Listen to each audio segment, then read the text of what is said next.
Alors j'aimerais vous inviter ce matin à réfléchir à un épisode de la vie de Jésus que vous connaissez et qui s'est passé exactement à un jour près, à une semaine de la Pâque. On va lire ensemble dans Jean 12.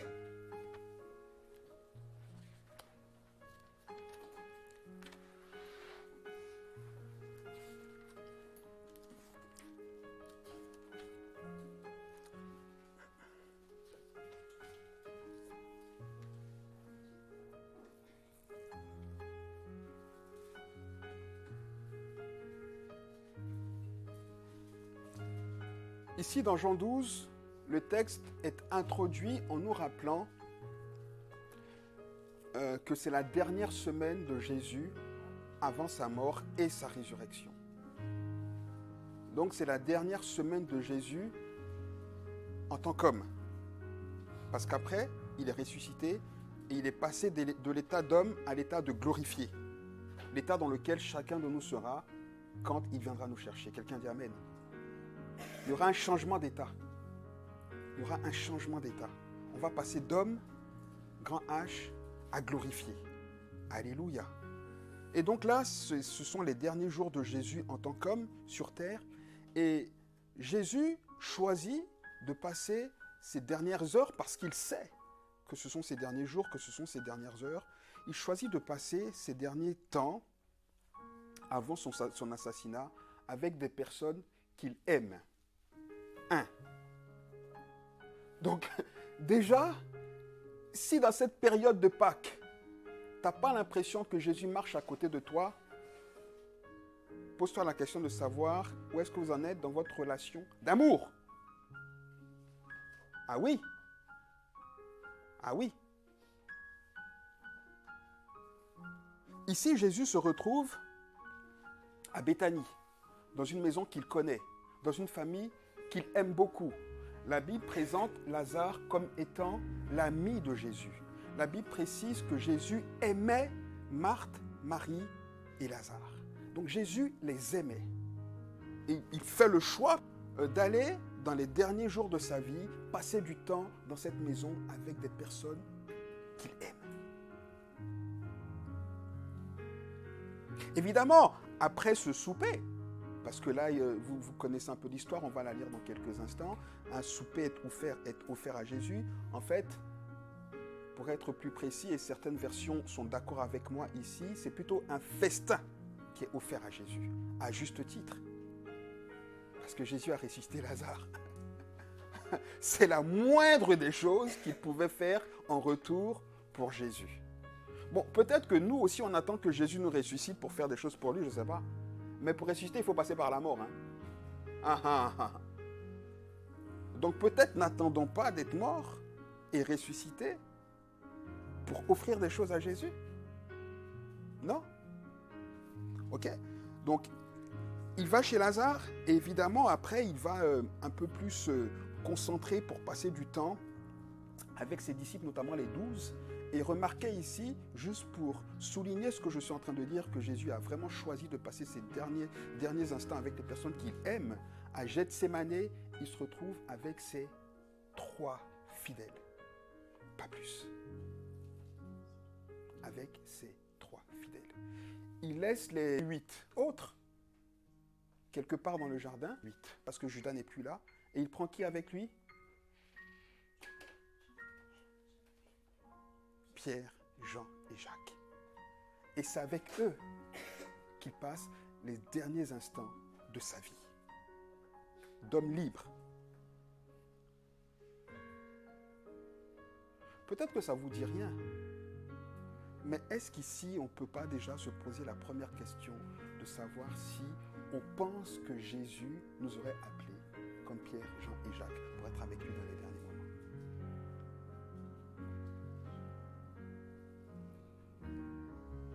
Est-ce que même on aurait été dans les 8 qui étaient quelque part à Gethsémane, pas si loin de Jésus, mais pas dans les 3, au moins dans les 8. Est-ce qu'on serait dans les 8?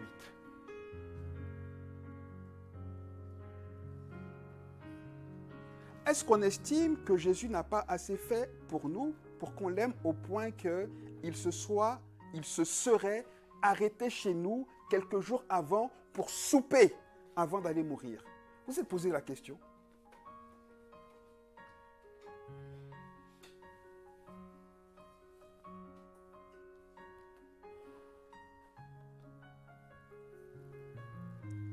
Et pourtant, là encore, il est intéressant de regarder, d'étudier, de méditer l'attitude de toutes ces personnes qui étaient présentes au festin de Jésus, avec Jésus.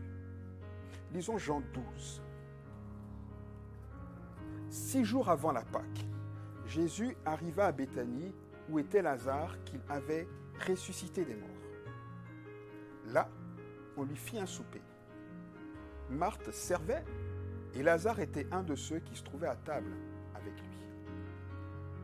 Marie ayant pris une livre d'un parfum de nard, pur et de grand prix, oignit les pieds de Jésus et elle lui essuya les pieds avec ses cheveux. Et la maison fut remplie de l'odeur du parfum. Un de ses disciples, Judas Iscariote, fils de Simon, celui qui devait le livrer, dit « Pourquoi n'a-t-on pas vendu ce parfum 300 deniers pour les donner aux pauvres ?» Il disait cela non qu'il se mit en peine des pauvres, mais parce qu'il était voleur, et que, tenant la bourse, il prenait ce qu'on y mettait. Mais Jésus lui dit « Laisse-la garder ce parfum pour le jour de ma sépulture. Vous avez tous les jours des pauvres avec vous, mais vous ne m'avez pas toujours. » Une grande multitude de Juifs apprirent que Jésus était à Béthanie, et ils y vinrent, non pas seulement à cause de lui, mais aussi pour voir Lazare qu'il avait ressuscité des morts. Les principaux sacrificateurs délibérèrent de faire mourir aussi Lazare, parce que beaucoup de Juifs se retiraient d'eux à cause de lui et croyaient en Jésus. Amen. Très bien. Je me suis posé la question de savoir si, à ce moment de sa vie, qui était une période de vraie angoisse pour Jésus, je pense et j'espère que tout le monde s'imagine que Jésus n'a pas vécu sa dernière semaine en disant « Youpi oula, je pars en vacances, alléluia, je vais mourir et ressusciter ». J'espère que vous ne croyez pas ça. Parce que quand bien même la perspective de la résurrection était glorieuse, le passage par la mort, et par quelle mort, était pas simplement anxiogène, comme on dit aujourd'hui, était source d'angoisse profonde. Et donc je me suis posé la question de savoir dans quel état d'esprit Jésus abordait cette dernière semaine. Quand il va chez Marthe, Marie et Lazare, qu'est-ce qu'il va y chercher? Qu'est-ce qu'il espère y trouver, à votre avis? Qu'est-ce qu'il espère y trouver? Je me dis que Jésus allait chez des personnes qu'il aime, dans des endroits où il est en sécurité, où il se trouve en sécurité comme chacun de nous le ferait. Quand on passe par des temps difficiles, on va chercher la présence de personnes qui sont capables de nous remonter, de nous encourager. C'est ce qu'on va chercher. Et donc, je crois que Jésus cherchait non seulement du soutien, de l'amour, ok ? Donc, de la présence, parce que vous savez que parfois, quand on est comme ça, on n'a même pas besoin simplement de paroles, mais juste d'être avec des gens qu'on aime, ça nous fait du bien. Il cherchait une présence. Mais au-delà de tout, à cause de qui il est, Jésus cherchait quoi? L'adoration. L'adoration. L'adoration.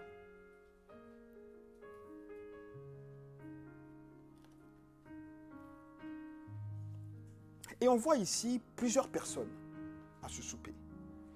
Et la position de chacune de ces personnes nous révèle une position, une attitude spirituelle.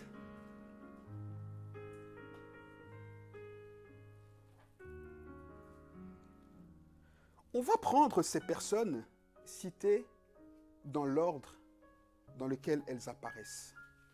La première personne citée, regardez avec moi ici au verset 1, c'est Madame Marthe. Madame Marthe. Et comme à son habitude, que fait-elle? Elle est au four et au moulin, en train de préparer.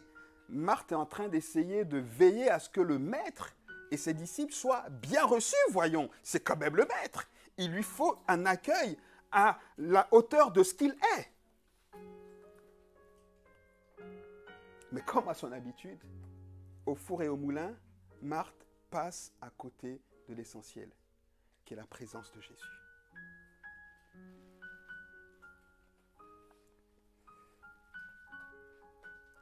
Spirituellement, la position de Marthe est la représentation de toutes les personnes qui sont toujours là où Jésus se trouve.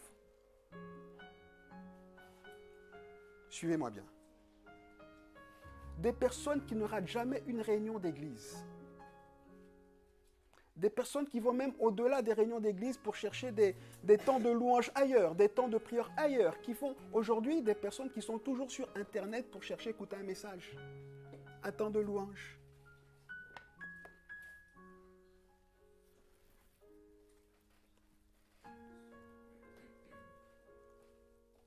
Mais qui font tout ça sans jamais être dans la présence de Jésus.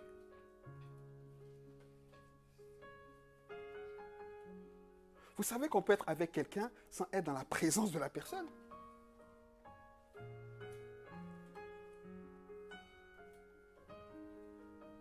Ces personnes qui sont toujours dans l'activisme. Ça, c'est le symbole de Marthe, l'activisme. Et la conséquence de ça, c'est que ces personnes se retrouvent très souvent dans le flou. C'est des personnes qui ont toujours de la peine à discerner la voix de Dieu. Pourtant, elles sont toujours là où Jésus est. Et elles ne comprennent pas. Mais moi, je suis toujours à l'église. Je fais toujours ça. J'essaie d'entendre Dieu. J'écoute des messages. Mais elles sont toujours dans le flou. Toujours.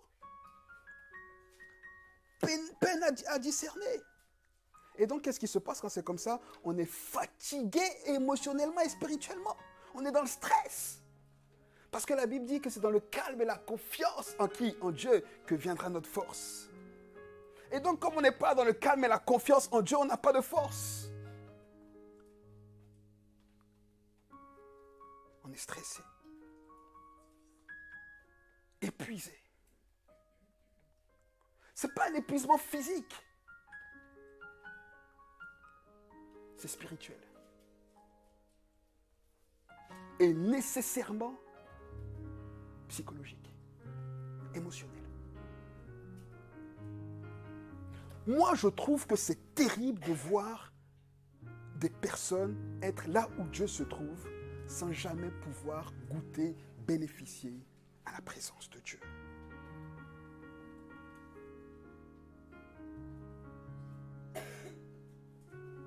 Amen. La deuxième personne citée, c'est Lazare. Verset 2. Là, on lui fit un souper, Marthe servait, et Lazare était un de ceux qui se trouvaient à table avec lui. À Lazare, on peut adjoindre une deuxième personne. C'est très intéressant de le faire. Vous comprendrez pourquoi. À Lazare, on peut adjoindre l'hôte de ce repas. Celui chez qui se passait ce repas, qui nous est présenté dans les autres évangiles, notamment dans Marc 14, on ne va pas le dire, et que la Bible nous présente comme étant Simon le lépreux. On estime, et je pense que c'est vrai, je suis d'accord avec les commentateurs qui le pensent, on pense que Simon le lépreux était le mari de Marthe. C'est pour ça que Marthe était encore une fois au four et au moulin. Vous savez, Marthe, c'est la dame qui aime recevoir. Venez chez moi, moi on ne la voit jamais. Elle reçoit tout, mais on l'a jamais. Et elle se glorifie dans le fait que moi je reçois bien et je ne suis pas là, mais on la voit affairée. Ah, ça, elle aime être affairée. Elle passe à côté de tout. Et après, Marthe se plaint toujours que moi, je ne profite jamais de la fête. Mais tu es affairée, tu veux profiter de quelle fête? Vous comprenez? Toujours épuisée. Mais elle en remet une couche. Et elle en remet une couche. Marthe était donc certainement l'épouse de Simon le lépreux.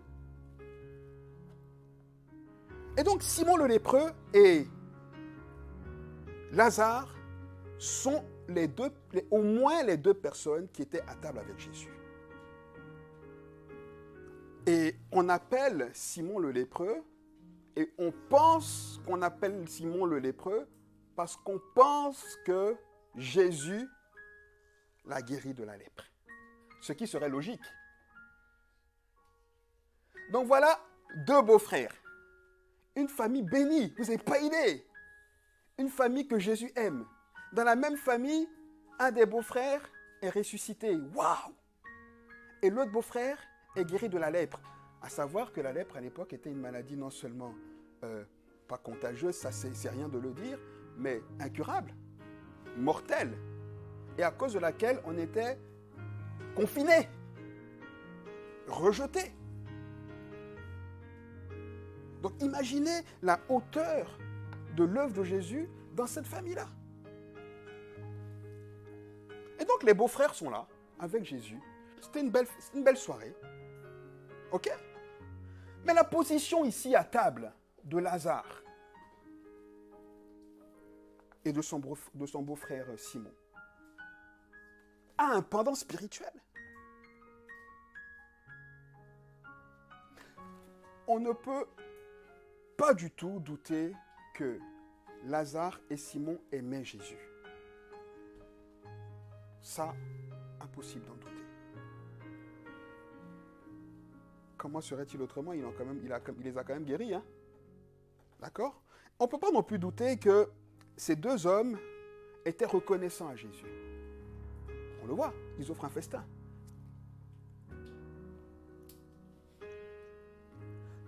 Par contre, on voit ici, on peut s'imaginer qu'ils sont à table avec Jésus en train de parler de choses et d'autres. Oh, comment tu m'as guéri, Jésus, tu t'en souviens? Oh, le bien que tu m'as fait. Tu te rappelles quand il arrivait devant le tombeau de Lazare? Lazare, tu ne savais pas, mais tout le monde disait, tu sens déjà? Ah ouais, tout le monde disait ça. Il se rappelait le bon vieux temps. Ça semble spirituel, hein? Mais c'est discuter pour discuter. Et la position ici de Lazare et Simon représente, vous savez, cette attitude qu'on a dans nos méditations quotidiennes. Quand on prie, quand on médite tous les jours, on est là avec Dieu, en train d'essayer de l'écouter, parce que ça encore, il faut essayer de le faire. Mais généralement, qu'est-ce qu'on fait? On prie, Seigneur, aujourd'hui je vais avoir des défis, demain il va y avoir ça, rappelle-toi de moi, et puis ça, et puis Jésus. Avec Jésus, dans ces temps-là, on ouvre nos cœurs, on lui confie nos joies, nos peines, exactement comme ils faisaient, ces deux hommes. On est dans la présence de Jésus, on est à table avec lui. Et dans cette présence-là, on ressent de la joie, on se sent privilégié. En tout cas, moi, quand je prie au quotidien, je me sens privilégié de pouvoir être dans la présence de Jésus. Et on profite de cette présence, n'est-ce pas? Et c'est une bonne attitude. Mais il nous faut voir et observer l'attitude de la troisième et dernière personne pour comprendre que cette attitude-là a des limites. Est-ce que tout le monde me suit? C'est bien, hein? C'est bien. Alléluia, il guérit les maladies, ressuscite les morts. Il est vivant, Seigneur, je sais que tu vas le faire pour moi aujourd'hui. Alléluia. Magnifique. Rien à dire. Jusqu'à ce qu'entre en scène la petite Marie. Ah, j'aime la petite Marie. Et je dois souffler parce que quand je parle d'elle, je suis toujours pris par toutes sortes d'émotions, vous savez. Je suis tellement touché par la fraîcheur de cette jeune dame.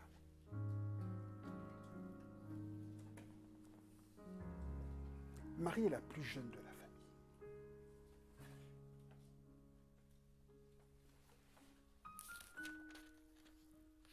Et pourtant, ce qui n'était pas dans les usages, dans les habitudes, au chapitre 11, le chapitre juste avant, quand Jésus est prévenu que Lazare est mort, on introduit l'histoire en disant que Lazare était malade, qu'il y avait un homme malade, Lazare de Béthanie, Béthanie qui était le village de Marie et de Marthe, sa sœur. Dans les habitudes, on disait toujours le nom de l'aîné avant. C'était toujours comme ça. Mais ici, Jean, quand il parle de l'histoire, il présente d'abord Marie avant Marthe. Déjà, ça souligne quelque chose du niveau spirituel, de la position spirituelle qu'il y a entre Marthe et Marie. Donc, pour ceux qui pensent qu'on n'a pas des niveaux, qu'on n'est pas jugé, jaugé spirituellement par Dieu, détrompez-vous, hein? C'est faux. Dieu nous pèse. On a tous un poids spirituel. Tous. On pèse plus ou moins. Ça ne veut pas dire que Dieu ne nous aime pas pareil. Il y a la réalité que spirituellement, on est plus lourd ou moins lourd. Le problème, ce n'est pas ce que Dieu en fait. Le problème, c'est les conséquences que ça a dans nos vies. Ah, on vient de le dire. Marthe, confuse. Toujours passer à côté de la présence de Dieu. Regardez Marie. Présentée donc comme la plus spirituelle.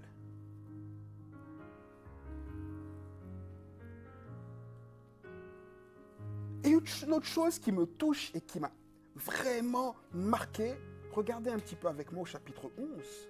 Une autre chose qui me touche ici dans cette présentation de la famille de Marthe, de Lazare, Marthe et Marie, c'est au verset 2. Jean dit, c'est de cette Marie je parle de cette Marie qui a oint de parfum le Seigneur et qui lui a essuyé les pieds avec ses cheveux. Et c'est son frère qui était malade. Donc en fait, on présente la famille par rapport à Marie et Jean parle de Marie en présentant un événement dont il va parler après. Comme pour dire, mais ce que Marie a fait, c'est juste waouh! Il braque les lumières sur l'action de Marie. Pourtant, à ce souper qu'il y avait, 2 personnes qui avaient été visitées comme personne d'autre par la puissance de Dieu.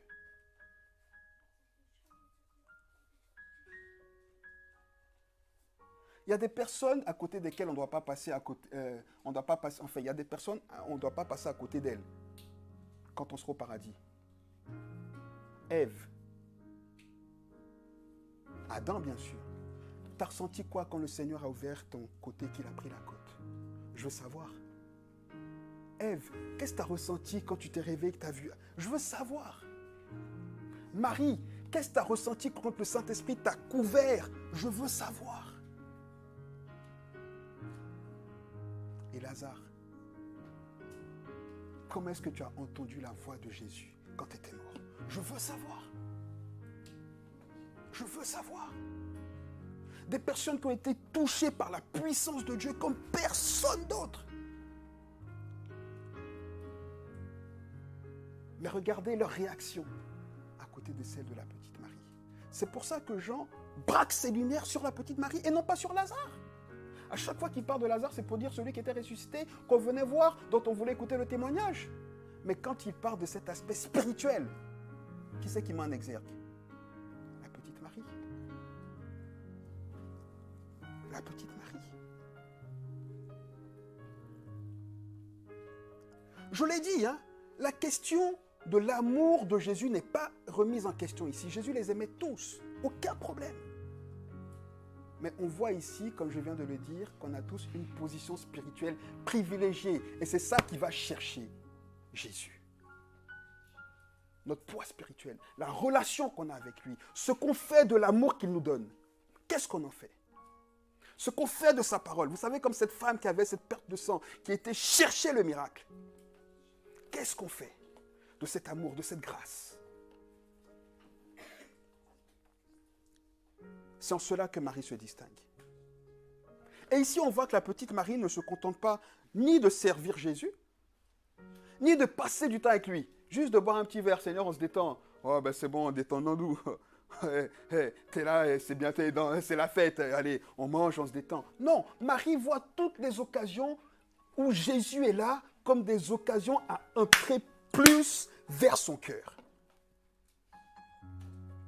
Elle saisit toutes les occasions que nous, on voit comme des occasions de détente pour y chercher quelque chose de spirituel, pour grandir spirituellement.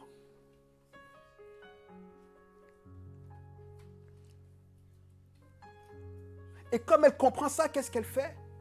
Elle va lui offrir le meilleur, ce qu'elle a de meilleur. La Bible dit un parfum de grand prix, dans un vase de nard.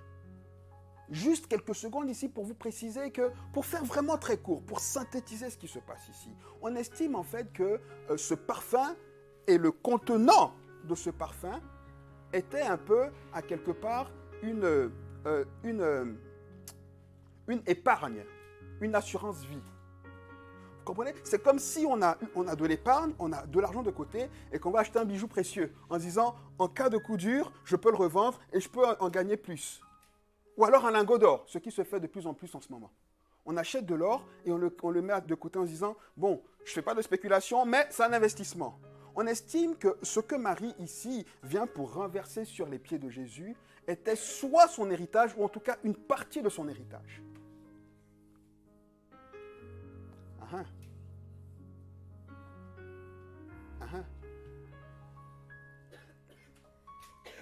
Comme Marie a discerné et a compris qui était Jésus, elle n'a pas hésité à casser son assurance vie. On est loin de Marie.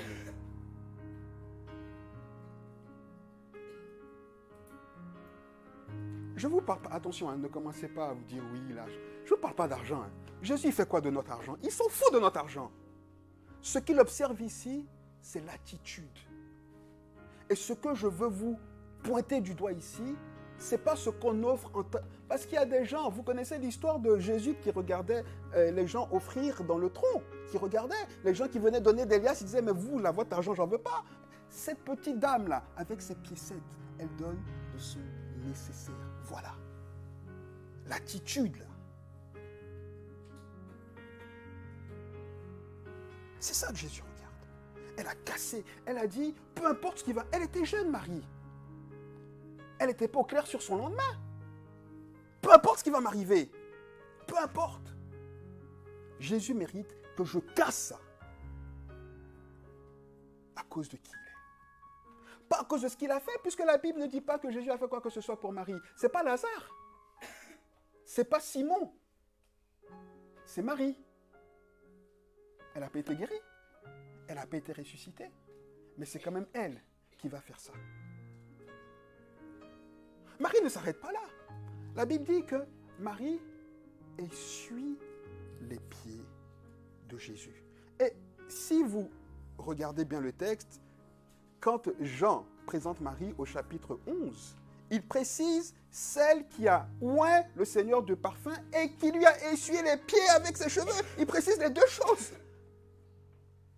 Parce que les deux avaient la même valeur spirituellement. Parce qu'à l'époque, les cheveux d'une femme étaient la chose que la femme avait de plus précieux. C'était ce qui identifiait une femme en tant que femme. Dans les critères de beauté, là, le number one, c'était les cheveux.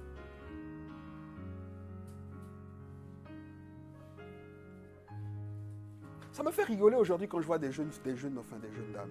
Des dames. Oh, je ne peux pas sortir sans maquillage. Sans maquillage. Oh non. Oh, sans maquillage. Sans maquillage. Et elles arrivent en retard à l'église parce qu'elles se maquillent. Il y en a qui, le matin, parce qu'elles sont en retard, ne prient pas parce qu'elles n'ont plus le temps de prier, mais prennent le temps pour se maquiller avant d'aller au travail. C'est les critères qu'on a aujourd'hui. Le maquillage. Il faut être belle. Marie dit, je m'en fous. Je m'en fous. Je m'en fous. Qu'on me voit comme pauvre, comme moche. Dites ce que vous voulez. Dites ce que vous voulez. Moi, je ne suis plus à ce niveau physique, là. Niveau matériel, là. Non, moi, je suis à un autre niveau. Je suis à un niveau spirituel. Spirituel.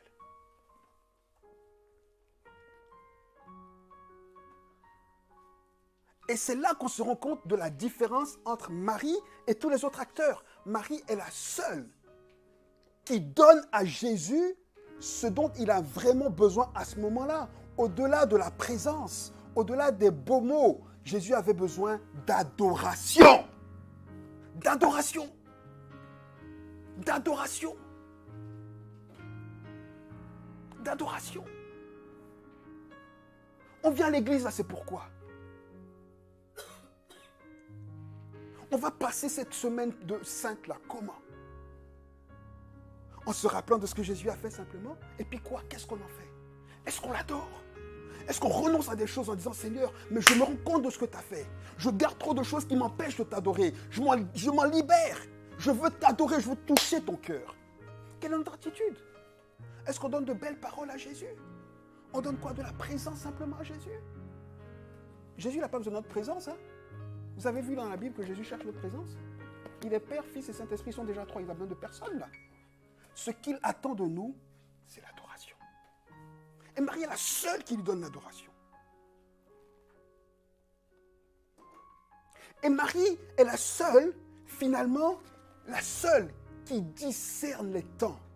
Parce que c'est la seule qui est spirituelle. Regardez, Marie dit au verset 7, je le lis. Elle le oint, Jésus, tout le monde commence à dire, mais elle fait n'importe quoi, mais elle va perdre tout son argent, mais Judas qui va en profiter. Jésus dit quoi, verset 7? Il dit, laissez-la garder ce parfum pour le jour de ma sépulture. Ou alors, la meilleure version, c'est Jésus dit, laissez-la. Elle a gardé ce parfum pour le jour de mon ensevelissement, pour le jour de ma mort. Marie est la seule qui avait anticipé la mort de Jésus, qui avait discerné que Jésus était à la fin. C'est pour ça qu'elle fait ça. Mais comment cela serait autrement? Marie est la seule qu'on voit quand on étudie cette famille qui est toujours cœur à cœur avec Jésus. Toujours. Quand Jésus vient chez eux, la première fois, dans Luc 10, la toute première fois, et que Marthe est en train de le servir, la Bible dit quoi de Marie? Elle est au pied de Jésus. Et Jésus dit quoi? C'est la meilleure part. Marie est celle, être au pied de Jésus, ça veut dire quoi? Ça veut dire être en train de chercher Jésus. C'est ça l'adoration. Marie était la spécialiste du cœur à cœur.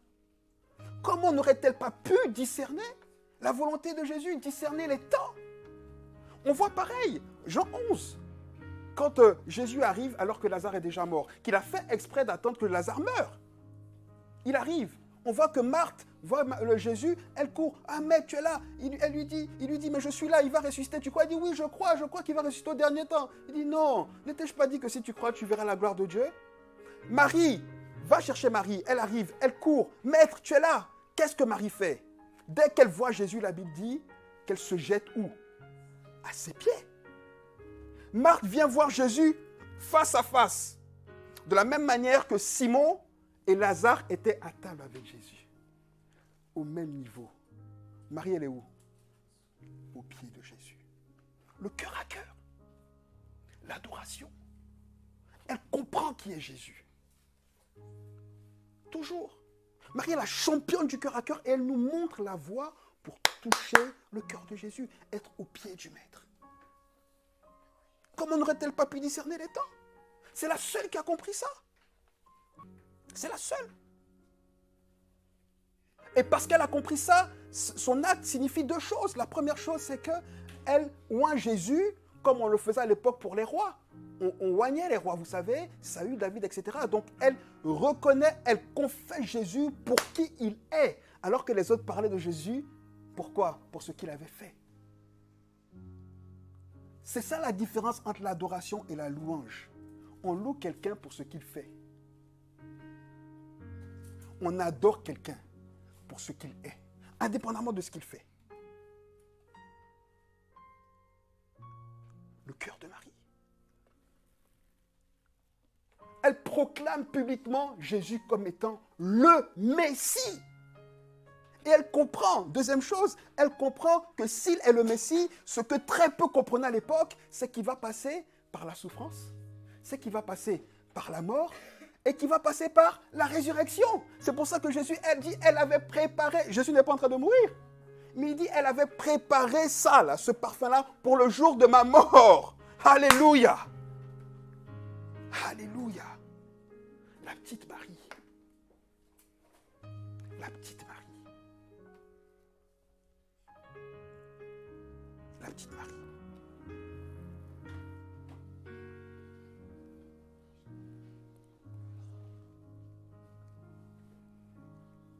Il nous reste encore une semaine là maintenant, à partir de maintenant, pour provoquer l'arrêt de Jésus dans notre maison. Jésus dit, je suis prêt à m'arrêter chez quiconque. Moi, je me tiens à la porte, je frappe. Celui qui ouvre, j'entre et je soupe avec lui. Jésus frappe à nos portes. Vous relirez dans la Pâque originelle, il a dit quoi? Oignez vos linteaux de sang, et quand je passerai, qu'est-ce que je ferai? Je sauterai les maisons où il y a le sang. Vous croyez que des Israélites ne sont pas morts ce soir-là? Vous croyez qu'il n'y a pas des premiers fils d'Israélites qui sont morts ce soir-là? De la même manière qu'il y a des fils d'Égyptiens qui ont été épargnés, de la même manière, il y a des Israélites rebelles, qui ne comprennent rien à rien, qui étaient là en disant, Moïse va nous libérer, alléluia, alléluia, qui sont toujours là où Moïse parlait. Oh, il est beau! Oh, il parle bien! J'aime le Dieu de Moïse! Qui n'ont pas obéi. Parce qu'ils comprennent rien aux choses spirituelles. On a une semaine maintenant pour changer le cours des choses. Pour se conformer à l'attitude, au cœur de Marie. Pour dire, Seigneur, je ne veux pas que cette semaine passe sans que tu ne me visites. Et comment est-ce qu'on va le faire? En allant toucher le cœur de Jésus. Par l'adoration, par la consécration, par la privation, en offrant des choses qui nous sont précieuses et en offrant des choses qui nous empêchent d'adorer Jésus pour ce qu'il est. Et chacun ici là, a des choses à lâcher pour adorer Jésus, pour ce qu'il est. Et tant que vous ne le faites pas, vous serez toujours comme Marthe. Frustré, dans la présence de Dieu, mais jamais avec lui, en l'entendant jamais. Regardez comment Jésus parle à Marthe. Il dit, mais Marthe, il est même dépité, le pauvre. Il dit, mais Marthe. Il a parlé de la même manière à Thomas. Il dit, mais Thomas, c'est parce que tu as vu que tu crois. Il dit, mais depuis que je suis là, tu ne m'as pas vu, tu ne me connais pas. Voyons. Il a fait la même chose à Marthe. Et il dit la même chose à chacun de nous ce matin. Il dit, mais Marthe, voyons. Marthe. Ta sœur, elle a tout compris. C'est elle qui a choisi la bonne part. Marthe, voyons. Et j'ai envie de vous lancer le même appel. Mes frères, mes sœurs, voyons. Que vous faut-il de plus pour comprendre les bienfaits éternels, spirituels, qui se manifestent par la bénédiction physique, matérielle et terrestre qu'il y a en Jésus. Et pour lui donner, pas ce que vous voulez, les amis, ce qu'il mérite.